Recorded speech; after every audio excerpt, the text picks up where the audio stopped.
Hello and welcome to the Winners Find a Way show. I am your host, Trent Clark, and welcome back. Love Thursdays. It's always a good time to be with you. And today's a special day as we dive into a little bit of the winning ways. So, Winners Find a Way show, and we are going to talk about the winning ways today. We're going to talk and dive into a little bit of Bloom growth. You're going to love this. A lot of people come to me and say, hey, listen, you've worked with a lot of different organizations to help them grow, help them get better. What's your secret sauce? And it's actually pretty easy, really. It's my secret sauce is all revolved around Bloom growth and some of the things that I've learned along systems and coaching with great coaches. And it is an amazing system that put in place really helps increase the communication and the execution of any organization. So as we look at that Bloom growth system, I love this system for helping people develop and get better. And I see this all the time where people struggle. So I like to talk about this in a very short window of these 8 factors. And I like to talk a little bit about how we work together and how this looks. So this is pretty standard. I'll put this together for a company and we'll talk about this. And of course, you know me, I am a 3-time World Series coach. I spent 12 years in the major leagues, Tigers, Indians, Angels, all sorts of working with premier athletes, as well as now I've been 30 plus years as an entrepreneur, 14 now in EO, 25 years leadership teams coached. I've been a certified coach for over 30 years. I went to university to teach. So this is what I studied. So these are all these great indicators of why people would want to have me come in and help coach them and guide their leadership team on building a winning team and a winning organization, giving freedom to the founders and leaders of that organization as they recruit more of their people. Oftentimes I'm asking about them, which is their history, their revenue, the number of employees, who are our team members, what are we working on, what is working in our organization, what's not working in our organization, the differentiators that we make from our competitors and how we get ahead and people come to us and why they choose us for service or business or our product, whatever it is, or why other employees want to be a member or part of our organization, how we're recruiting people. That's really important. And then what's our biggest obstacle for growth? What more do we want from this business? We're always driving this. And as I think about this, we always rate the trust and the collaboration between the team inside the organization. And that's not easy to get to. These things sound like, oh, we're doing this. And then we realize like, wow, we really haven't asked for feedback from our clients or our employees for 5 years. And it's not like we didn't intend to do that. And we don't go running away from that. But we realize like, hey, some of these things like, hey, it's well intended and we want to do it, but we don't always do it. And we want to build that trust because when we feel good trust and connection, this is where people want to buy. They want to be a part of. That's where relationships are built. And I always look at these 8 areas of Bloom, which are so critical because these are the 8 elements that I think every good organization needs. And I look at these 8 like a swim lane. Like these are 8 swim lanes in one pool. This is one organization. We got to have these 8 lanes and they've all got to be pristine.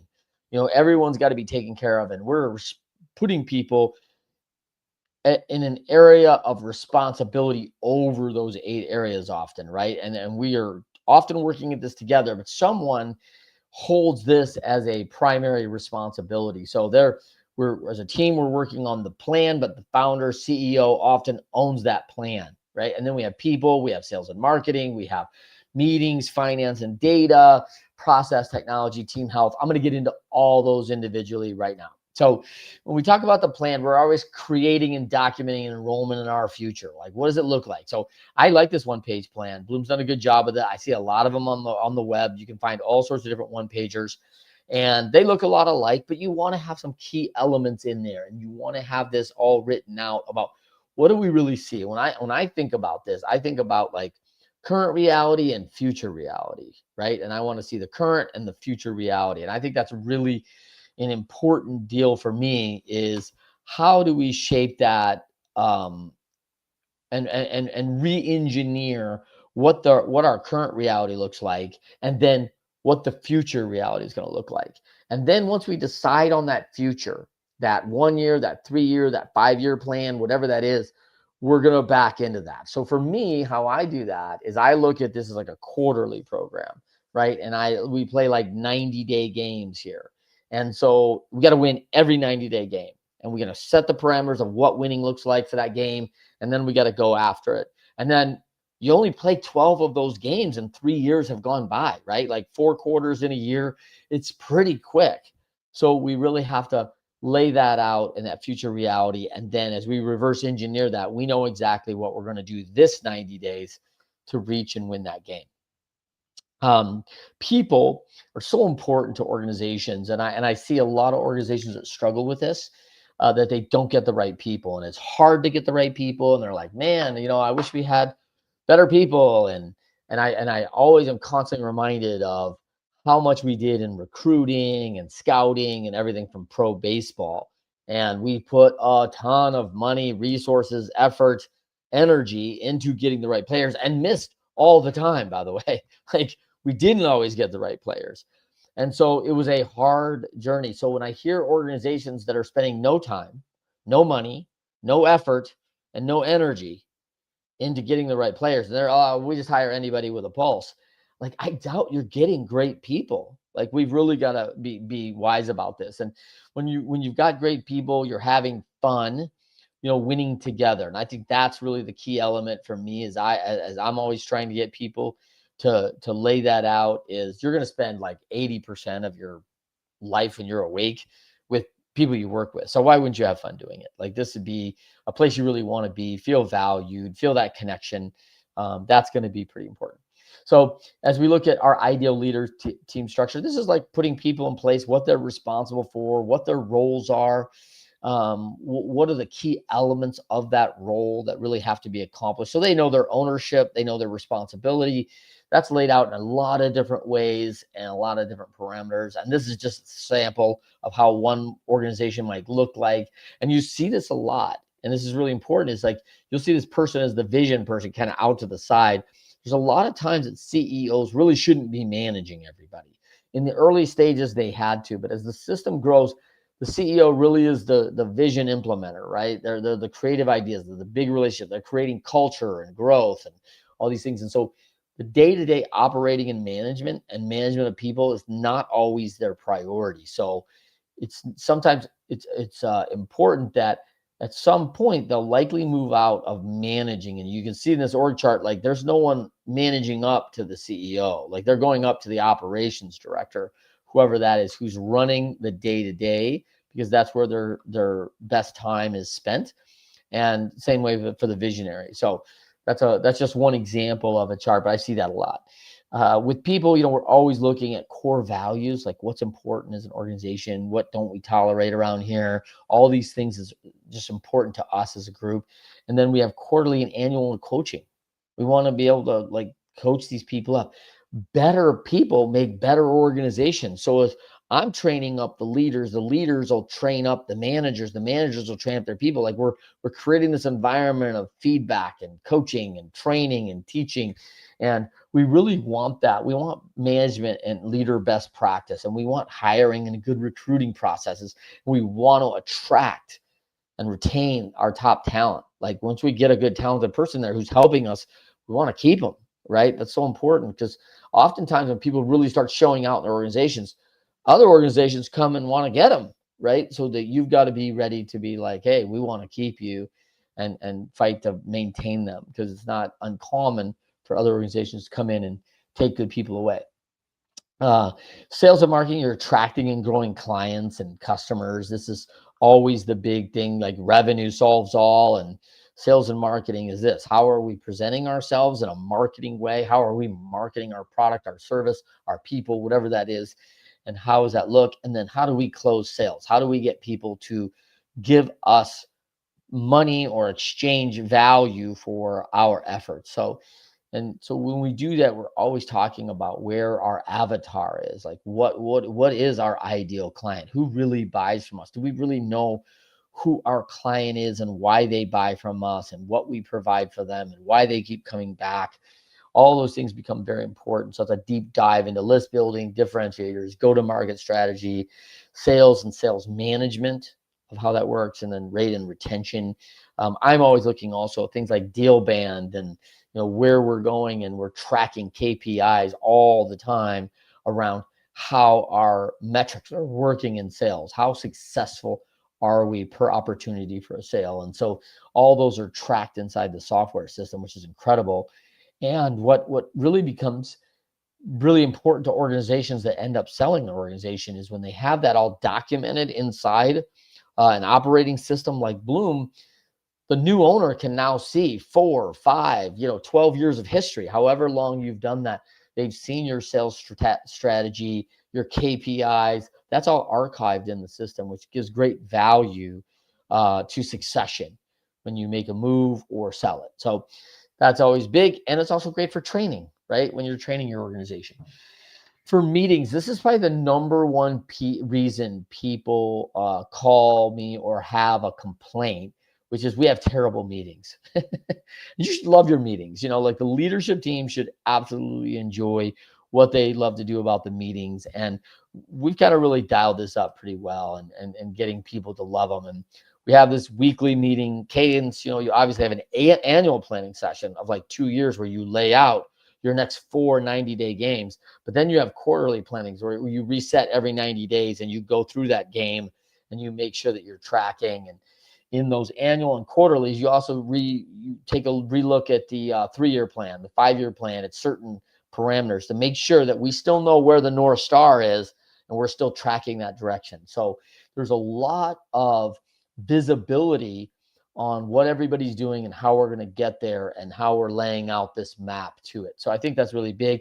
I like the organization gathering. I think that's really important to talk to all your people about what you're doing and what's coming next and what's the goal, what's our big vision for the 5 years, and how does each role and system contribute in our big goal. Like, how do you contribute and add value and keep us moving towards that? I think that's a really important about having and communicating that to your organization so they feel the purpose of it and they know how they fit in, because then they feel everyone in the organization feels part of it if we're continuing to communicate that. So I really encourage the people that I work to make sure they communicate that really well.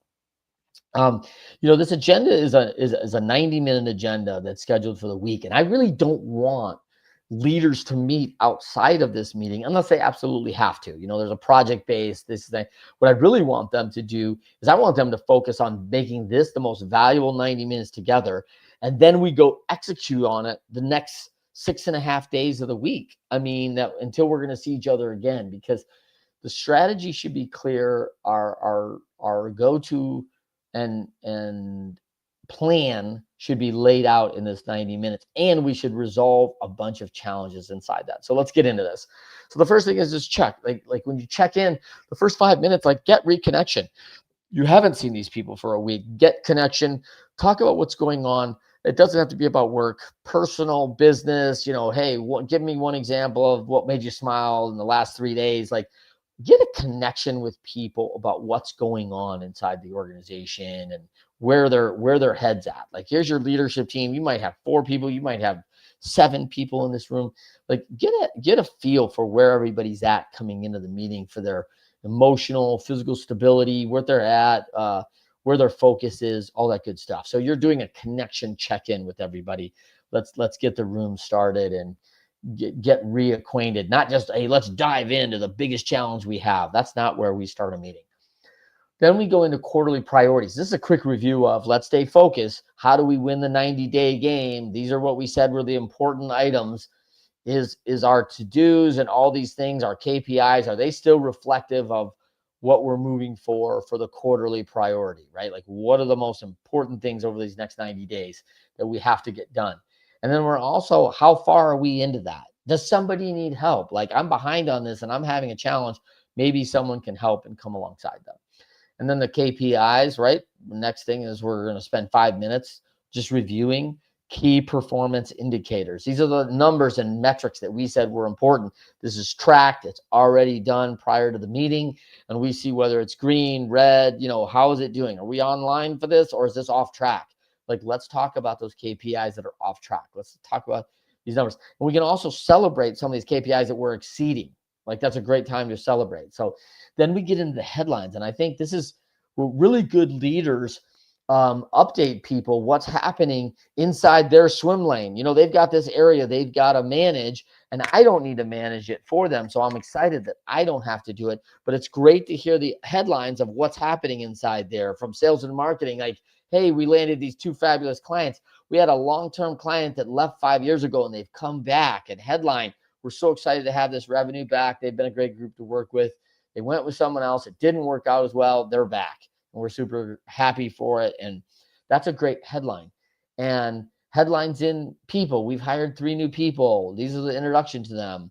You know, please stop by their desk and say hello. Like, that's awesome. I don't need to work in their department to go drop by there. Oh, I'm over there. Let me meet Lisa. She's a new person over here, and say hello.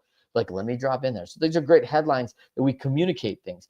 The other thing that I've had happen in my organizations is someone in one of my departments has a big thing going on, and they say something, maybe even on social, about this, like, whoa, this is a big challenge for us. And then I'm at the grocery store and someone goes, oh, hey, I saw Bill's post, and man, that's really tough. Like, you lost that client for 5 years, but now they're back and that sounds exciting. And I'm like, yeah, I guess so. Like, you know, and I don't know, just these little things about what's going on in the organization. So those headlines kind of keep everybody informed without having to be an expert in someone's category, which is, I think, really important.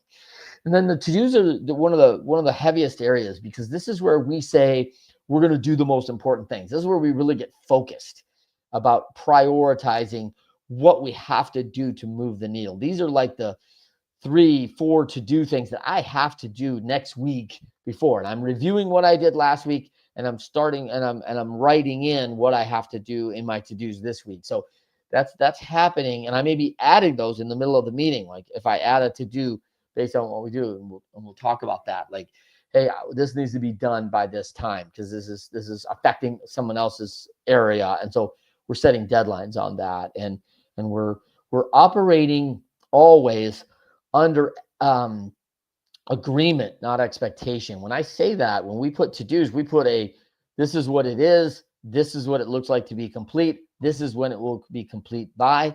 And then we can also do milestones around goals and to-dos and stuff like that. Like, so, hey, I'll be done with this on Tuesday afternoon, and you can come check it out. And then Thursday, I'll give a final draft. And then Friday at our group meeting, our team will sign off on it, so it's ready to go for next Monday's meeting. So, like, I'm giving milestones of where we're at in the process sometimes. And this is important to to-dos, because when people don't get the most important stuff done every week, that becomes a massive challenge for an organization. And so we really have to focus in on that. And we're tracking that all the time. Like, how successful am I every week in getting my things to do that done that have to.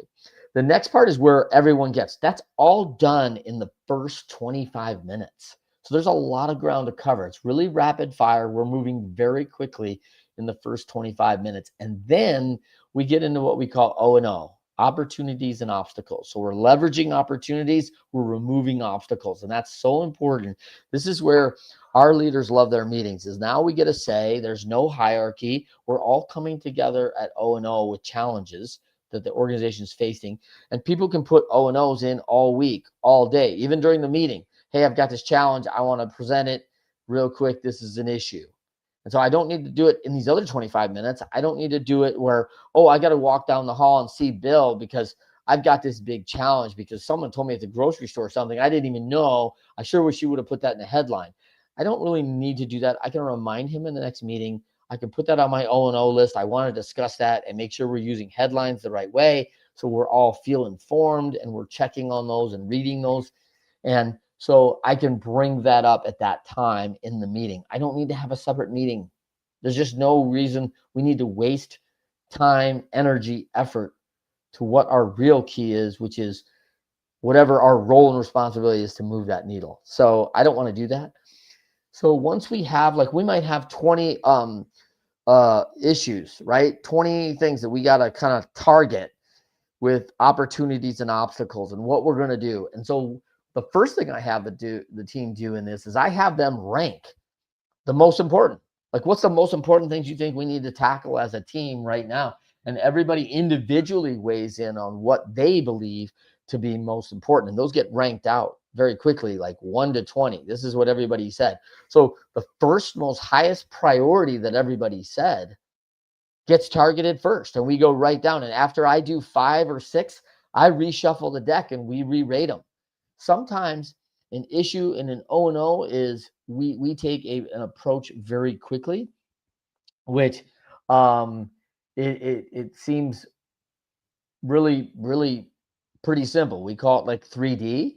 So the first thing we're going to do is discover. Whoever has the issue is going to give some discovery. It may take 1 minute. It may take 3 minutes. They've got to be very formidable in that time. They can't take 20 minutes to talk about an issue. So they've got to be able to give us the discovery part pretty quick. What's happening with the issue? Give us the highlights.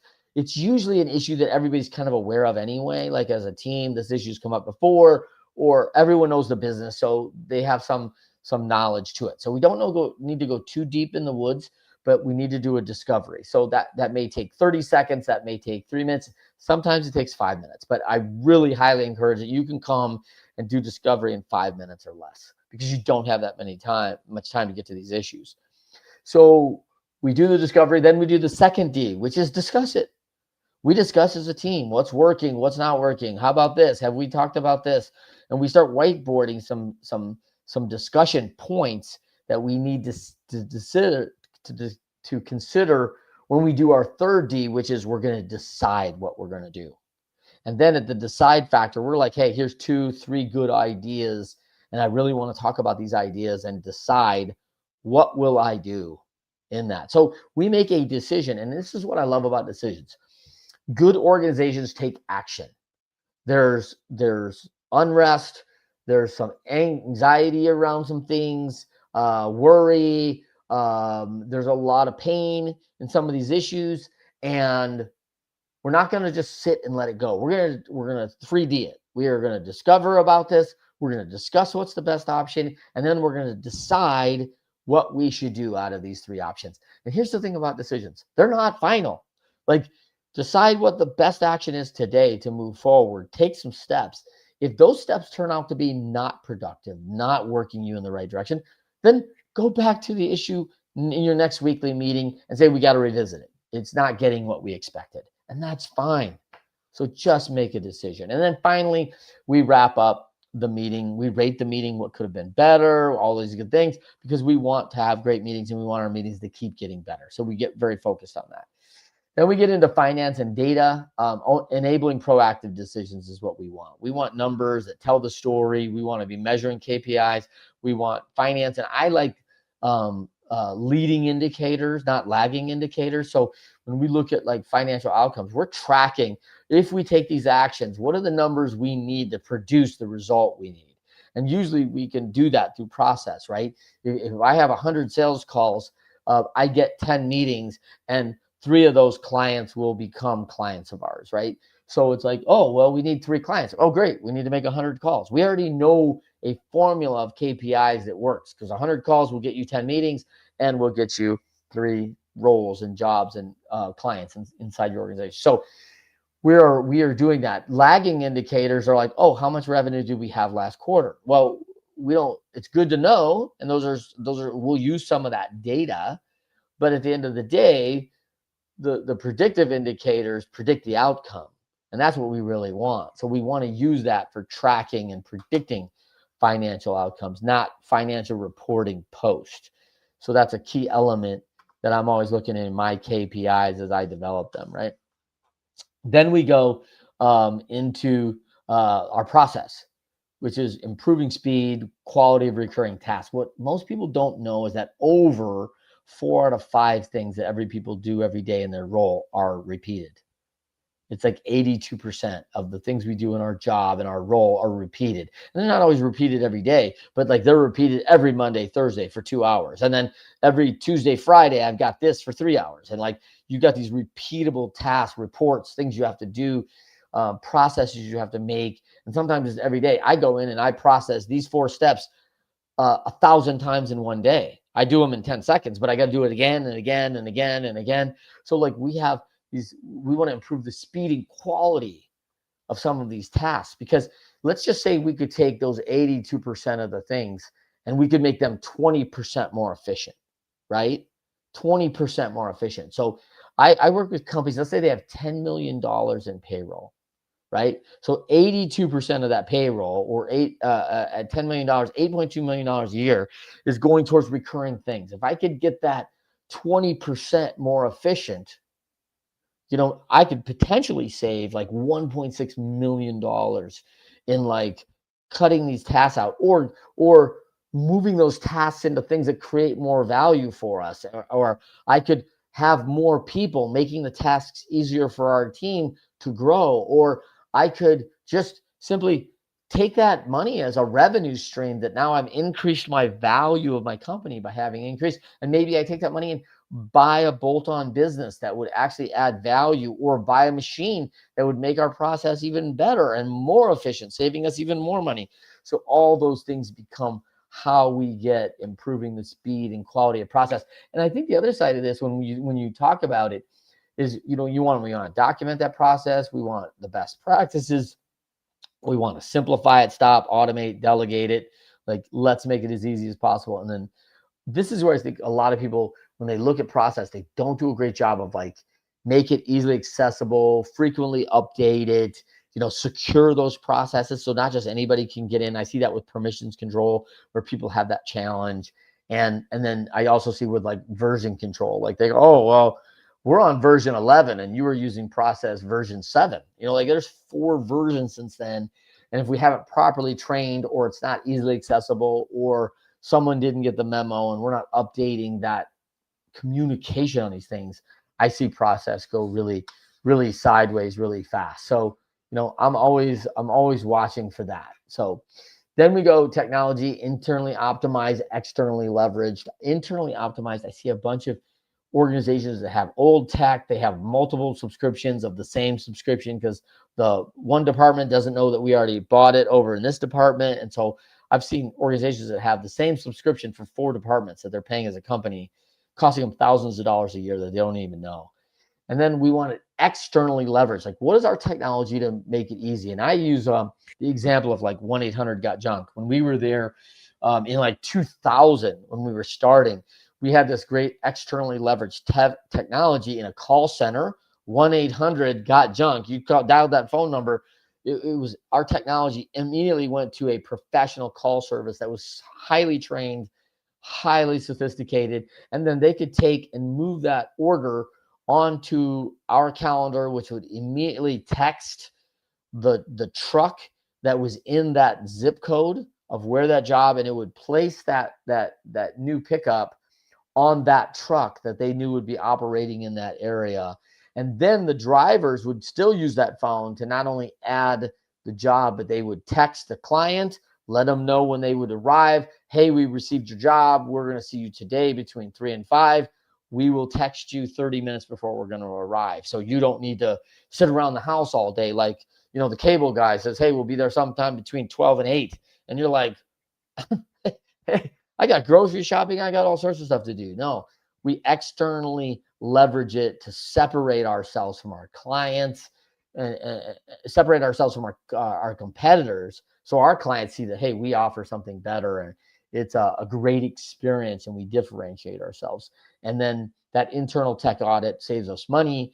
Our tech is effective and simple. That's ultimately what we want, right? And then team health. We just want better teammates, right? That's what we really want. Better teammates make a better organization. And that is not in a multiple. Like, when we think about better teammates, that's not a fraction of, oh, I got one better teammate and then I got another better teammate. So it's like, oh, we got a little bit better, based on that. If we have 20 people, we just added 2, we got 10% better because we got our teammates. Nope. It is much more like 1 + 1 = 5x. Like, it's not normal. So it's exponential when you get better teammates because they're making better people around them. And so we want that. We also know that we spend, like we said, 80% of our internal relationship with our boss and our peers and our direct reports. So where we're spending our time and our work, it's 80% of our relationships in our life. It's pretty big. So why wouldn't they be great? Why wouldn't you want to be a great teammate and have great teammates around you? with trust and courage and, partnership. This is what we really want of our organization. So as I do that, like we look at like, hey, what does this look like in the journey? It's really heavy lifting at the front. We really have to lay out the framework of how we're going to do this with our leadership team. And we do that in 4 days over a 90-day period of really sitting down and doing the mental work. It's mental gymnastics, right? But it's worth the work and we love it. And then they get in that annual where they have 3 one-day quarterlies and then a 2-day annual meeting where you really do your four quarter and get your vision work for the year and what it's going to look like and how we're going to play our games. And that's where it gets fun. And so, yeah, that's how I lay out our operating systems. This was a quick and dirty how that works. And the software is really cool, how it captures everything and takes everybody in. And all the key leaders have access to that software, get trained in how to use the software and implement their key elements and KPIs and to-dos and how they manage their folks in that. And it's a great process to really, and you'll see that it becomes this real system of simplification and prioritization. And then therefore, we get a ton better communication with our team, our leaders, our team members. Everyone in the organization is communicating better. And we're really executing because of that prioritization. We're executing on all the right things. And I think that's the game changer that really separates itself out. So if you want to know more about that, reach out to me, Trent@leadershipity.com. I am the author of Leading Winning Teams with Wiley. And I am also obviously the host of Winners Find a Way. And I'm so glad that you could join us on a little special episode of Winning Ways. We are on Winners Find a Way every Thursday live, 10 a.m. Eastern, 7 a.m. Pacific on LinkedIn Live, YouTube Live, and of course, Facebook Live. And then, of course, you can also catch our full episode in all the podcast formats on Friday mornings. It drops on all the major networks, iHeart, Apple, Spotify, all the biggies, and everything else too. So on your favorite podcast network. So check us out. Until next time, we will see you as winners find a way.